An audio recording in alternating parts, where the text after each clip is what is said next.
బావిలో నీళ్లున్నా నీ కంట్లో కన్నీళ్లున్నాయి. నన్ను ఆ దేవుడే కాపాడాలి. రైతులు వాడాల్సింది ఇలాంటి నాసిరకం పైపులు కాదు. మరి ఏ పైపులు వాడమంటారు బాబు? తరతరాలు మన్నే నాణ్యత నంద్యాల నంది పైపులు.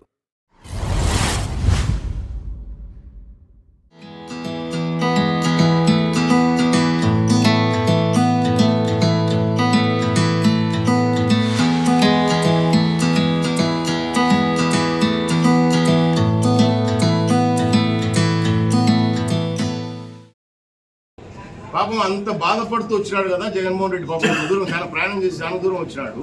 ఇందాక మా వాళ్ళు కూడా అడిగినారు. చక్రపాణి రెడ్డి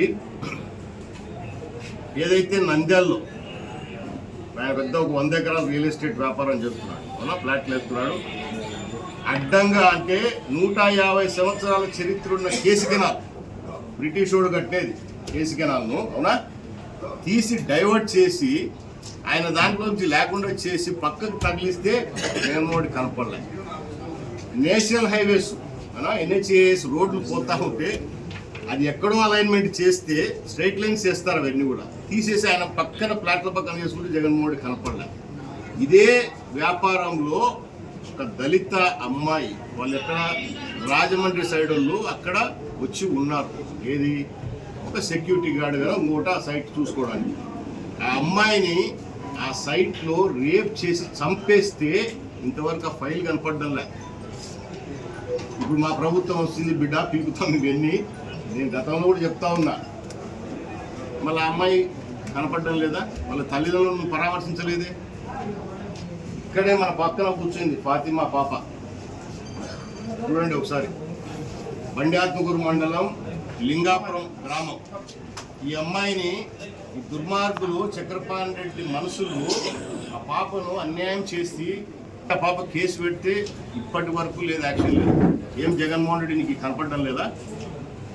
కనపడడం లేదా? ఎవరు వీళ్ళు? ఎవరు వీళ్ళు? మీ ఎమ్మెల్యేలు మీ మనుషుల వల్ల, వాళ్ళ అరాచకాల వల్ల అన్యాయాలు అయిపోతే మళ్ళీ నువ్వెందుకు పరామర్శించాలని నీ కళ్ళకు కనపడలేదా వీళ్ళు?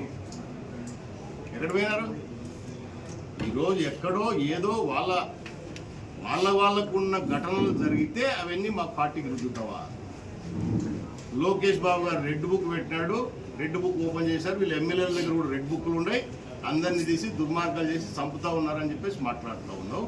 దరిద్రాన్ని కళ్ళకు కనపడలేదు. ఇది డాక్టర్ సుధాకర్ గారిని నడి రోడ్డు మీద పోలీసులను పెట్టి చేతులు వెనక్కి ఇడిసి కట్టి తీసుకుపోయి నువ్వు జైలు వేసి పిచ్చి పట్టేటట్టు చేసి పిచ్చి ఆసుపత్రులు చేసి చనిపోయేంత వరకు కూడా టార్చర్ చేసినావే.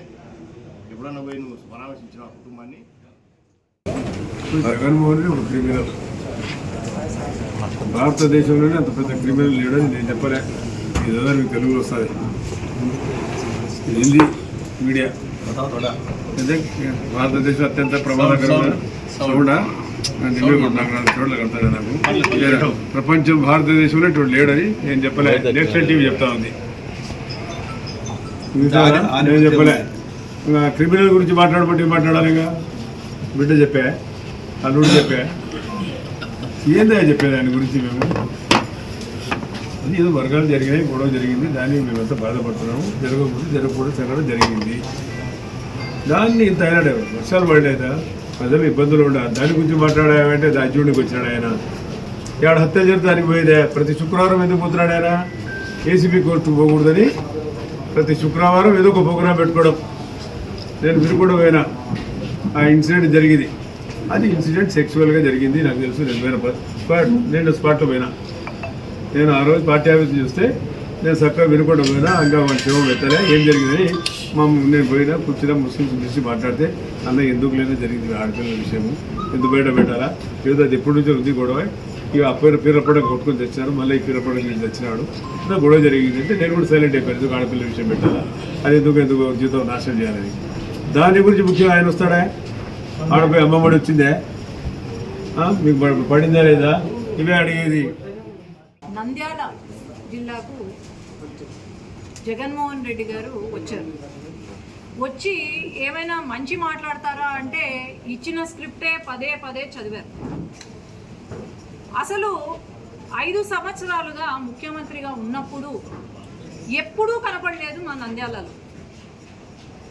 ఎమ్మెల్యే ఎంపీలకు మినిస్టర్లకు కూడా ఎప్పుడూ కూడా అపాయింట్మెంట్లు కూడా ఇవ్వలేని జగన్మోహన్ రెడ్డి గారు మరి ఈరోజు వచ్చి మాట్లాడుతుంటే మరి ఏమనుకోవాలో అర్థం కావట్లేదు. ఈనాడు వచ్చి లేదు చంపేశారు అని రాజకీయం చేస్తున్నారు. మరి ఆనాడు మన జిల్లాలో ఒక కానిస్టేబుల్ని ఎంటపడి చంపితే ఏం మాట్లాడలేదు. అబ్దుల్ సలాం కుటుంబం అందరూ నలుగురు సూసైడ్ చేసుకుంటే ఏం మాట్లాడలేదు. మరి ఈరోజు కొత్తగా వచ్చారు, డ్యామ్ కూలిపోతే ఇప్పటికీ వాళ్లకు నష్టపరిహారం ఇవ్వలేదు.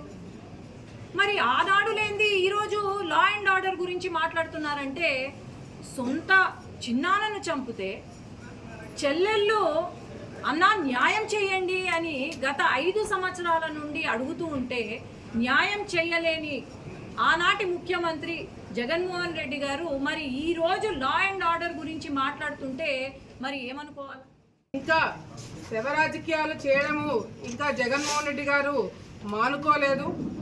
ఎందుకంటే ఈరోజు ఈయన సీతారాంపురంలో హత్య జరిగింది కరెక్టే, కానీ అది పార్టీలకు సంబంధించింది కాదు, 2 వర్గాలకు సంబంధించినవి.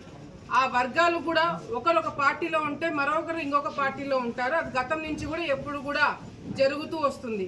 ఈ హత్య రాజకీయం ఏదైతే జరిగిందో, ఈ హత్య ఏదైతే జరిగిందో అది పార్టీలకి ఏదో తెలుగుదేశం పార్టీ దాన్ని ఏదో తెలుగుదేశం పార్టీ నాయకులందరూ కూర్చొని ప్లాన్ చేసుకొని మర్డర్ చేసినట్టుగా ఈరోజు ఆ విధంగా మాట్లాడడం అనేది కూడా కరెక్ట్ కాదు. అసలు సీతారాంపురంలో అనే గ్రామంలో వీళ్ళకి గొడవలు సృష్టించి వీళ్ళ మధ్యన చిచ్చు పెట్టి వీళ్ళని రెచ్చగొట్టినదే శిల్పా చక్రపాణి. ఈ శిల్పా చక్రపాణి, శిల్పా మోహన్ రెడ్డి కావచ్చు, వైసీపీ నాయకులందరూ కూడా మతాల మధ్యన కులాల మధ్యన చిచ్చు పెట్టి గొడవలు లేపడం అనేది కొత్త విషయం ఏం కాదు. జగన్మోహన్ రెడ్డి గారు ఎవరినైతే చుట్టూ పెట్టుకొని ఈరోజు మాట్లాడుతున్నారో ఆయనకు అర్థం కాని ఏంటంటే పాపం వాళ్ళ వల్లనే ఈయన ఓడిపోయిన సంగతి కూడా ఈయనకు అర్థం కావట్లేదు.